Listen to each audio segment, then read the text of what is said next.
When doctors began to examine the first 8 survivors of the crash of Uruguayan Air Force Flight 571, something became clear. These men had to have consumed something other than just the cheese, herbs, and snow they claimed to have eaten to survive. They were very malnourished, very thin, many suffered from broken bones and infections, but they weren't the walking skeletons doctors had expected after they'd been living for 70 days in a valley high up in the Andes. When a doctor asked the good-natured Coche Inciarte, "What was the last thing you ate?" he answered simply, "Human flesh."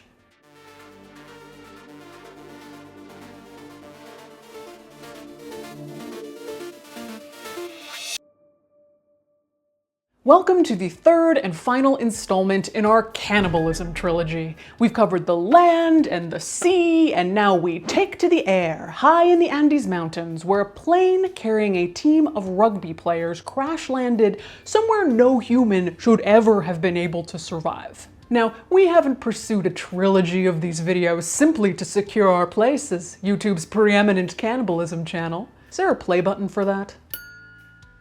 But because we care about what death has to teach us. And death at its most extreme can sometimes reveal thrilling things about who we are as humans. While every cannibalism story is unique, this cannibalism story strikes a very different tone than the Donner Party or the whale ship Essex. The survivors of this 1972 airplane crash were different in how they approached cannibalism. It was thoughtful, rational, dare I say, sacred. Eating human flesh became their normal, allowing them to keep clear heads, and as far as disaster cannibalism stories go, this one is almost uplifting. Maybe that's why they made it into a movie in the 90s. Alive, starring Ethan Hawke as an Uruguayan rugby player. You should eat the dead. A natural fit. It's a story of toxic positivity, the importance of social structures, and the controversial question, in extreme situations, do we actually honor the dead by eating them?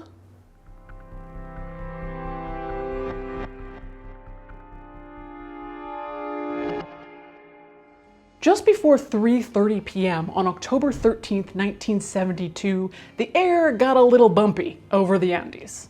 40 passengers were flying in a Fairchild F227. Most were members of the Old Christians rugby team, young guys, ages 18 to 26, along with their friends and family and 5 crew members. The team had chartered the plane to play against a Chilean rugby team in Santiago. At 3:21 p.m., one of the pilots, Lieutenant Colonel Dante Laguarda, checked in with air traffic control in Santiago. They gave the Fairchild the okay to drop down to 10,000 feet, believing they were getting close to the airport. Laguarda descended down to 3,000 feet and went into a cloud. The plane shook violently. Flying over the Andes can be dangerous. Experienced pilots know to fly in the morning because by the afternoon, the mix of hot and cold air can cause cyclone-like winds that will toss an aircraft around. Oh, no thank you for me. But after pressure from the rugby team and a bad weather stop in Mendoza, the Fairchild had started their flight, you guessed it, in the afternoon at 2:18 p.m. Weirdly similar to the Donner Party and the Essex, the main lesson here seems to be leave on time or cannibalism. Tell that to your child when he doesn't want to get up for school. The Fairchild took a southerly route that was longer but safer. As they flew through the cloud cover, the turbulence got worse. Still, the flight attendant announced to the passengers they'd be landing shortly. The atmosphere in the plane was like, "Party on, dudes, rugby," etc. That was until they got out of the cloud and instead of seeing the ground, they saw snowy mountains only 10 feet from the tip of their wing. The boys were like, is that normal? No, it was not. People started preparing for the worst prayers bracing for impact. The plane jumped and fell and careened, and the engines screamed as it tried to gain altitude. Then came a crashing sound. The right wing had hit the mountain. The wing broke off, flipped, severed the tail of the plane, immediately sucking out the steward, navigator, and 3 boys from the cabin. Soon after, the left wing ripped off, and a propeller sliced through the body of the aircraft. As the plane fell from the sky, everyone expected to smash into the mountain at any moment, to be pulverized into smithereens. But instead, the fuselage did a belly flop onto the mountain and slid down a valley. The plane finally came to rest at 11,500 feet, in a valley between Chile and Argentina. When all was finally still, 12 people were already dead, and 33 were alive with injuries ranging from minor to horrific. 2 19-year-old teammates, Roberto Canessa and Gustavo Sarbino, were second and first-year medical students respectively, and they tried to help out and evaluate the wounded. Marcelo Perez, 25, was the captain of the rugby team and assumed a leadership position as they tried to extricate people from the wreckage. There was the Parrado family, siblings Nando, 22, and Susana, 20, and their mother Eugenia. Eugenia had been crushed to death, and Susana was bleeding profusely from her head. Nando was thrown to the front of the cabin and was left for dead. 22-year-old Rafael Echevarren's calf had been torn from his leg bone and was wrapped around his shin. Sarbino promptly put the calf flesh back in its spot and wrapped it in place with a t-shirt. Plane crashes, especially ones where you miraculously survive, are really intense. It gets worse. Enrique Platero sees that Sarbino is acting as medical help and moseys up to him with a steel tube sticking out of his stomach. Sarbino is all cucumber cool and says, don't worry about that. You're perfectly strong, come help me with these seats. Then Sarbino basically does the, what's that, bro? Look over there, and puts a knee against Platero's body and pulls the steel tube out, along with about 6 inches of Platero's intestines. Sarbino gives him a little pep talk, like, fuck up, little camper. We got work to do, don't be a pansy. And Platero's like, yes, sir, and stuffs his insides back inside himself, wraps it with a t-shirt, and gets to work. Could not have been me. Inside the cockpit, Lieutenant Lagurara was the sole survivor. But the instrument panel was embedded in his chest, and he begged to be given water and his revolver. He was fed snow, but denied his revolver. They knew he was not long for this world. Night fell, and there was nothing for the survivors to do but bundle up in the fuselage, that's the main body of the plane that was left, to try to get some sleep. I need melatonin, in the best of times, but this was a freezing cabin with barely any room to stand, let alone lie down. Some of the boys attempted to build a wall of suitcases and seats, but it was no match for the wind whipping through the fuselage. Plus there was the, corpses that were in there with you, and perhaps even worse, the wailing and screaming of injured people. Graziella Mariani, a middle-aged woman who had bought a last-minute ticket so she could attend her daughter's wedding, was trapped under a heap of seats with 2 broken legs, unable to be moved. She cried and yelled and babbled all night long about how the others were trying to kill her. The night was merciless and discombobulating. Sarbino thought he saw daylight after what felt like hours of torture, only to look at his watch and realize it was 9 p.m.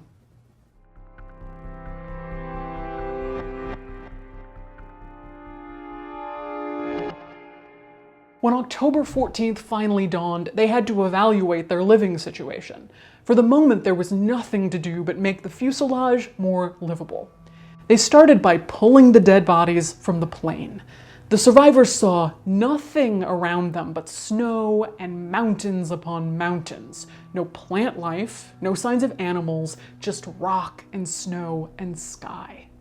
Keep in mind that in most of these disaster adventure stories, the people involved are adventurers bold, aware that something could go horribly wrong on their quest. These were 21-year-old rugby bros who thought they were going on vacation and instead fell out of the sky into one of the most inhospitable landscapes in the world. By the second day, 5 more people had died, and the environment was starting to take its toll on the others. Frostbite blackened the extremities of the injured people who could not move, and some obviously had internal bleeding that Canessa and Mr's minimal medical school training did not prepare them for. They thought Susana Parrado was dead, but when another body was moved off her, she cried out that her feet hurt, saying, "Mama, Mama, oh please Mama, can't we go home?" Senora Mariani, the trapped woman with the broken legs, seemed dead as well, but when Canessa tried to move her corpse, she screamed again, "Don't touch me, you'll kill me." Later, as he looked into the poor woman's face, her breathing stopped, her eyes rolled into her head, and she quietly died. Platero, that's the guy whose insides fell out through a hole in his side, didn't complain, but he did have what looked like a piece of stomach lining sticking out of his wound. Amidst this misery, 35-year-old Liliana Methol was a bright spot. On board with her husband Javier, a cousin to one of the rugby players, she quickly became a source of comfort as everyone's nurse and surrogate mother. She wouldn't accept any special treatment and would sleep in the worst, coldest parts of the plane. As a woman Liliana's age, trapped in an icy mountain with all these 20-year-old rugby players, you had better believe I would be taking special treatment. I'd just be pointing at things that needed to be done. I'm delegating, boys. At this point, you're probably asking, so rescue's on its way, right? This is the 1970s, not the 1870s. What about flares? A radio to call for help? Don't they have these things on a plane? Well, what the passengers learned from the only surviving crew member, mechanic Carlos Roque, between his fits of weeping and losing control of his bodily functions, was that there were no flares and the radio was inoperative. There was hope that if they could locate the tail portion of the plane, which was in a totally different, unknown location on the mountain, and get the batteries out of there, they might be able to get the cockpit radio working and call for help. But first things first, the survivors had to take stock of what they immediately had. Marcelo, their leader and team captain, inventoried the food and drink. They had 1 tin salted almonds, 1 peach jam, 1 apple jam, 1 blackberry jam, 3 bottles of wine, 5 had been consumed that first night, understandable, 1 bottle of whiskey, 1 bottle creme de menthe, 1 cherry brandy, half a flask of brandy, 8 chocolate bars, 5 nougat bars, a few caramels, a few dates, a few dried plums, 1 packet salted biscuits, and 2 tins of mussels. And 28 still living people to feed for nobody knew how long. They began to ration their food, and Marcelo gave everyone a square of chocolate and a deodorant capful of wine. Chin chin.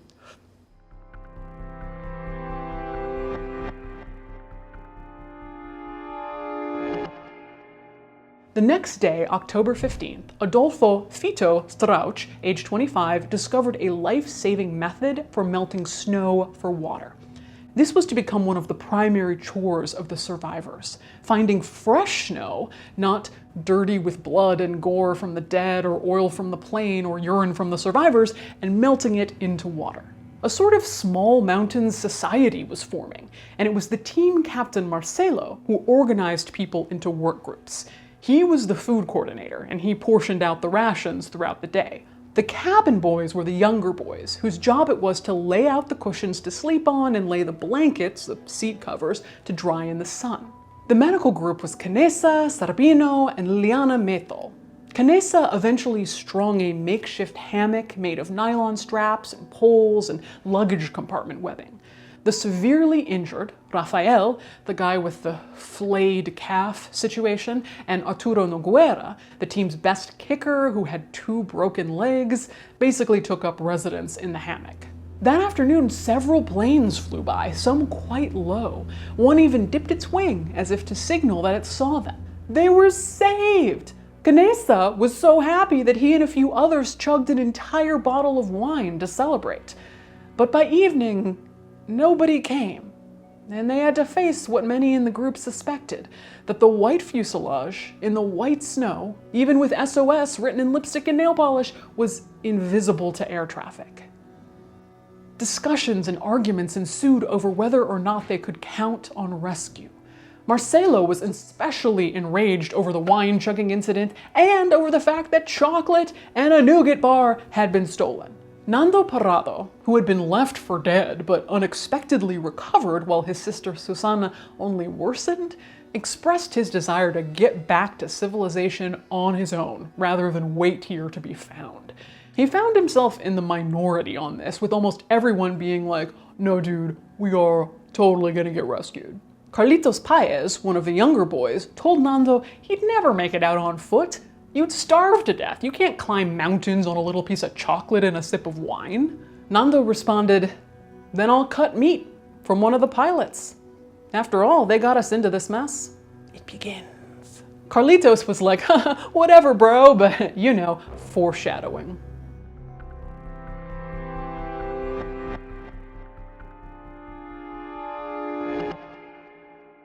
A divide emerged amongst the survivors. There were those who clung to the belief that everything was fine and they would get rescued, just hold on for one more day. Led by Captain Marcelo and a law student named Pancho Delgado, this group believed that hope would see them through. Delgado in particular believed that God would not leave them stranded in the mountains. This intense optimism was understandably the more popular camp, especially with the younger boys. But there was a minority who felt the group needed to face how dire their situation really was if they ever wanted to get out of the Andes. This group, let's call them the "we're screwed" group, included Canessa, Sarbino, the medics, and Nando. And they believed most of the survivors had a case of what could be called toxic positivity, living in denial, victims of potentially delusional and dangerous optimism. But leaving for help also seemed near impossible. 4 men ventured out on October 17th to try and find the tail and its magic batteries, but after an hour of slogging, exhaustion, and almost no progress, they had to just turn around and come back. When they returned, they talked about what they would be willing to do to save themselves if help never arrived. Carlitos mentioned what Nando had said about eating the pilots to get out of here. Vito said, "I don't know, it might be the only way to survive." The days wore on with a cycle of long, cold, uncomfortable nights, and days of making water from snow and rationing food. On the 8th night, Susana Parrado, Nando's sister, died. Only 27 people remained alive. On October 22nd, they found a radio and were able to rig it to get broadcasts from Chile. But much to their disappointment, they heard nothing about their rescue. And they were running out of food. Looking around at all the bodies strewn around them in the snow, Canessa finally openly said what they'd all been whispering about. In order to survive, they would have to eat their dead. Canessa made an impassioned plea that the moral thing to do was live and eat what was available to them. As a Christian, he reasoned that the dead passengers' souls were already in heaven, and that what was left was only meat. The dead would want them to eat their bodies. I mean, after all, most agreed that if they died, they'd want to be eaten. The leader, Marcelo, found his optimism becoming a little shaky. Notably, there was now some anger toward the relentlessly positive Delgado and Marcelo. Some felt they had been deceived by them, putting all their confidence in a rescue that was nowhere in sight. By the afternoon, Sarbino, Canessa, his friend Daniel Maspons, and Fito went forth to do the emotional and physical work of cutting the meat. They went alone into the snow as nobody wanted to know, aside from those who undertook the task, who the meat came from. Canessa, years later, called it the last definitive step in our transformation, the final goodbye to innocence. I will never forget that first incision.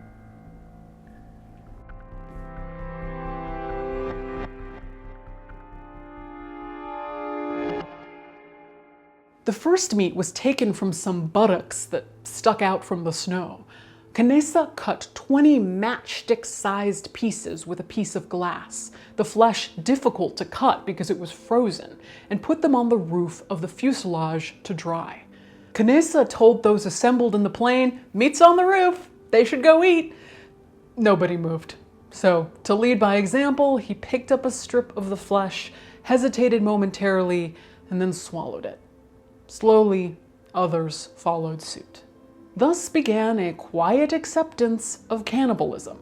Nobody asked for this, nobody wanted it, but it was a path to survival they could either torture themselves over or receive as a gift from the dead.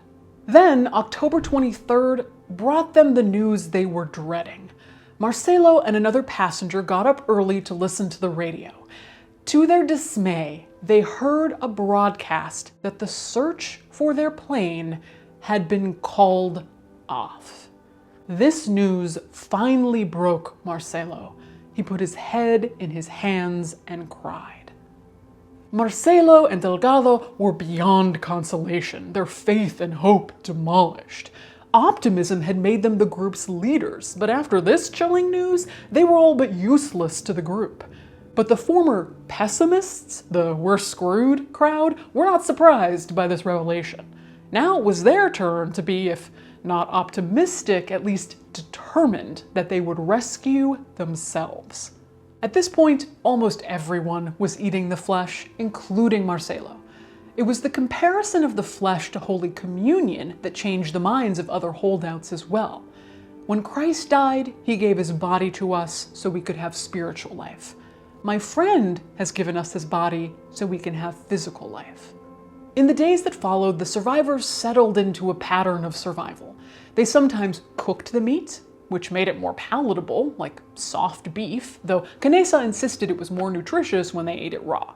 Things seemed to be going well. I mean, not well, all things considered, until, in the dim light of a late day, a vibration rattled the fuselage, and before anyone could react, an avalanche filled the plane with snow, burying many of them alive. The survivors were thrown into action as they desperately tried to dig each other out. 8 more people died, including Liliana Mathol, beloved mother figure to them and the makeshift nurse. This left only 19 survivors. They weathered the frigid night with no blankets or cushions, trapped in the icicle of a plane, breathing quickly depleting oxygen. Finally, Nando used a hammock pole and some lighters, they were all heavy smokers, to poke a hole in the top of the plane. Even though they could burrow their way out, there was a blizzard outside, so they were trapped inside for 3 days. Since the corpses they had been eating were outside the plane, they were forced to cut meat from the dead inside the plane. The dead they had just hours before been talking to or strategizing with. This was more than some of them could take, especially since there was no way to cook or dry the flesh, so it had to be eaten wet and raw. Those that died inside the plane were frozen in a wall of ice and left there in case they suffered another avalanche and the survivors needed food again. They had also taken to leaving some limbs in the cabin just in case they needed food in bad weather. As they were learning, a human can adjust to almost anything. The survivors now prepared for their next big trek. Their 4 strongest had been chosen: Nando and Canessa, who you already know, plus Antonio Tintin Visitin and Numa Torcati. These 4 were given the privilege of preparing for an expedition. This meant sleeping as much as they liked, eating as much as they liked, and refraining from labor as much as they liked. Their sole responsibility became building up their strength so as to hopefully rescue their fellow survivors by escaping the mountains. Cousins Fito Strauch, Eduardo Strauch, and Daniel Fernandez took control of the meat and thus control of the group. They were the mob, the ruling family, the meat cutters. It was the worst job because they alone knew where the meat was coming from, but it was a powerful position nonetheless. Over time, they learned to fine-tune how to keep and cut the dead. Bodies were kept in the snow to keep them from rotting. Canessa encouraged people to eat organs like the liver and the kidneys for nutritional value. Layers of fat were freed from the body and laid out to dry.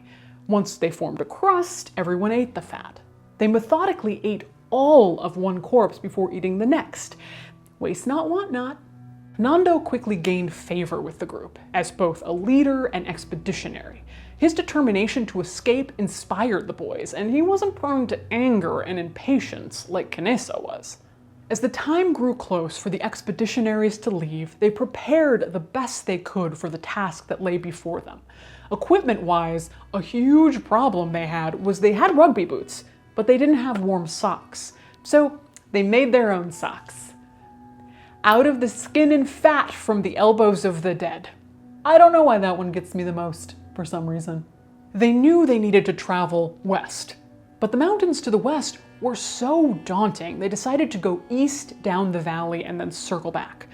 On the morning of November 15th, the four set out at 7 a.m., but were back around 10 a.m. It had started to snow, which made the going impossible and dangerous. By November 17th, they were ready to leave again, but due to injury, were already down to just 3 men.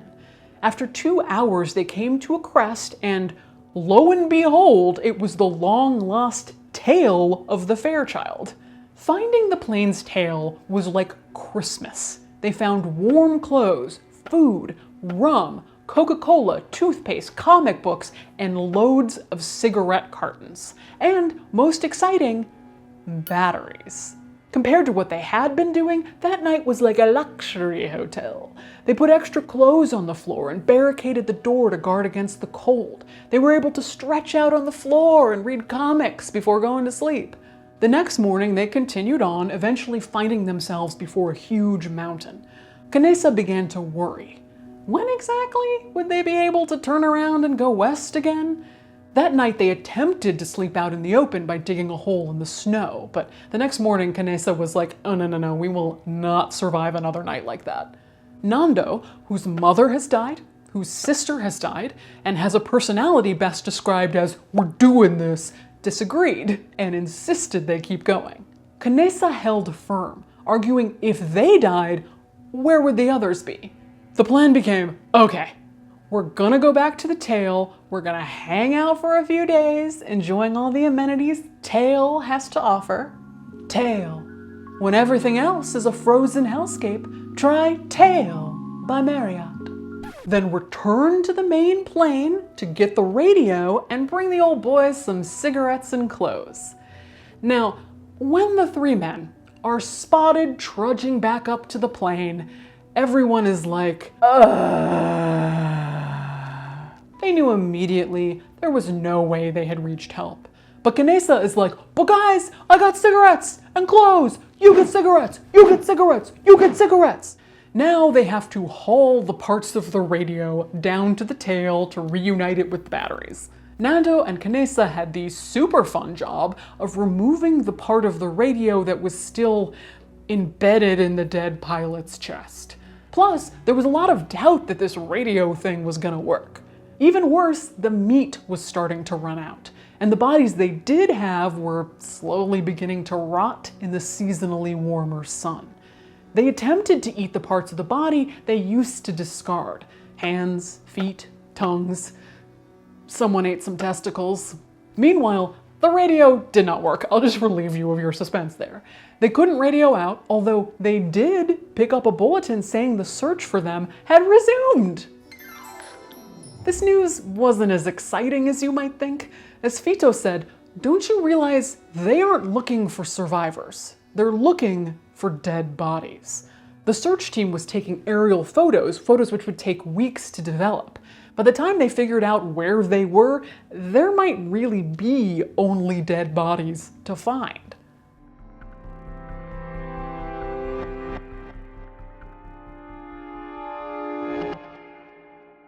On December 11th, no more playing around.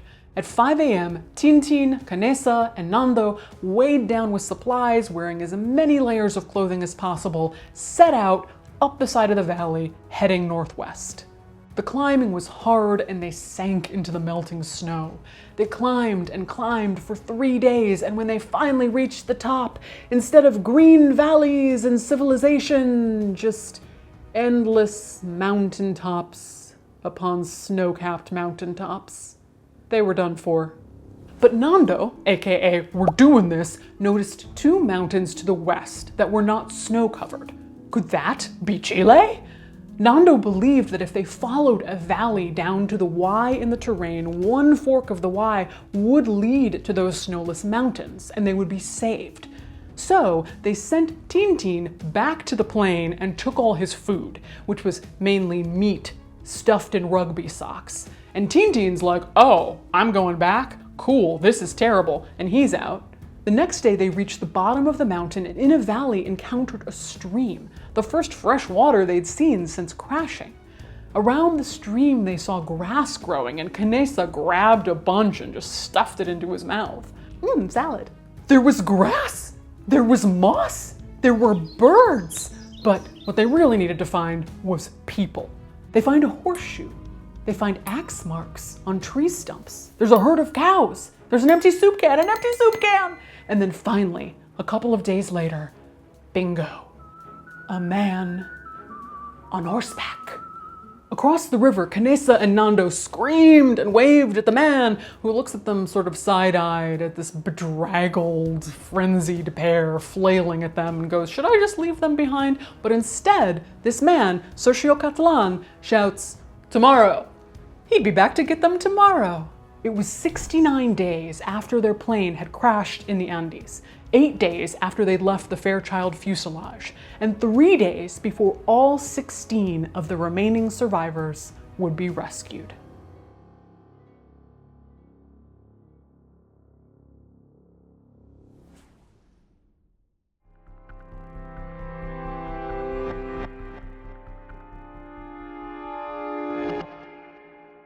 Nando and Canessa were taken in by a Chilean farmer.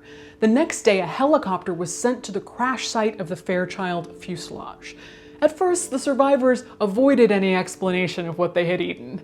Frankly, they didn't look like people who had been starving to death in the mountains for months. Which is weirdly victim-blamey, right? Like, you don't look like you've been in a horrific plane crash and trapped in the snowy mountains. When Nando Parrado walked into the hospital, he was even turned away. A policeman told him, you can't go in there, that's for survivors. But I am a survivor, responded Nando. They braced themselves for judgment and horror from the Catholic Church, medical professionals, and their loved ones. But across the board, people offered them understanding and forgiveness. Even the parents of those they ate offered compassion. Dr. Valletta, the father of one of the dead, said, we are glad that there were 45 of them, because this helped at least 16 to return. The survivors were not reviled and were largely considered heroes. 40 years later, they even got to play the match they never got to play against the Chilean team. Some went on to write books, which we used for this video. We'll link them below. They had full lives, lives that have been enriched and emboldened by their life alongside death. Said Nando, death liberated me. When he returned home, his father, who remember, also lost his wife and daughter, had in his grief gotten rid of all of Nando's things. Imagine this, Nando was one of the most famous men in South America, while simultaneously able to see how the world had gone on without him as if he had died. He said, the realness of death stole my breath away, but at the same time I burned more brightly with life than I ever had before. In that moment, I stopped running from death. Instead, I made every step a step toward love, and that saved me. The lives of those 16 people were made possible by the fact they chose to depend on their fellow man for survival, and that they returned to a society that didn't condemn them for it.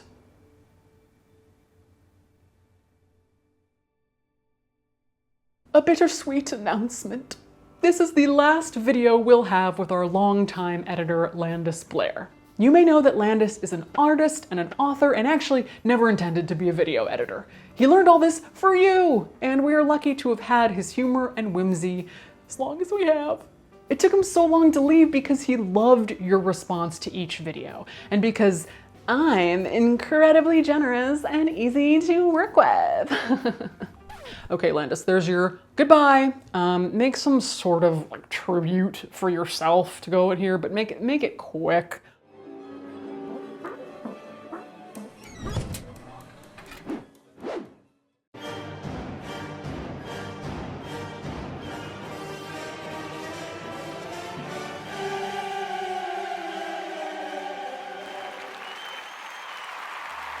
to Landis. The Landis. Cheersy, cheersy. Is he frozen? What's he doing? Yoo-hoo. Landis. Landis. Landis. Where are you, my friend? This video was made with generous donations from death enthusiasts just like you. I have makeup on. This is the first time I've had on makeup in a month. This is our last video! Oh, I just realized that. Well, it's a long one, so lucky you. What was the last thing you ate? Human flesh. Human flesh. Human flesh. Human flesh. With injuries raining. There's something in my mouth. I don't know what it is. Possibly dirt. That's just nonsensical. They're not even doing anything. They're just banging on metal. Be landing shortly. Oh my God. Marcelo Perez, 25. Marcelo Perez, 25, was 25. Yeah, we know that. This room didn't believe anything. What does this room believe? You're killing me. Eugenia, yeah. Eugenia. I got it. Or whether or not Noruega's legs were really Noruega's legs. That night they attempted to sleep out in the ocean. They saw a herd of cars. It begins.